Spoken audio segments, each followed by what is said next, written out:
Sea foods ఎగుమతులపై జాతీయ స్థాయి workshop ప్రారంభమైంది. వర్క్షాప్కు హాజరయ్యారు ముఖ్యమంత్రి చంద్రబాబు నాయుడు.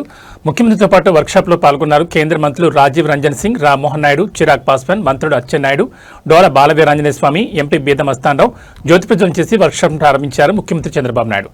నేషనల్ వర్క్షాప్కు హాజరైన సీ ఫుడ్ ఎక్స్పోర్ట్ అసోసియేషన్లు, స్టార్టప్లు, మెరైన్, ఆక్వాకల్చర్ రంగం నిపుణులు పాల్గొన్నారు.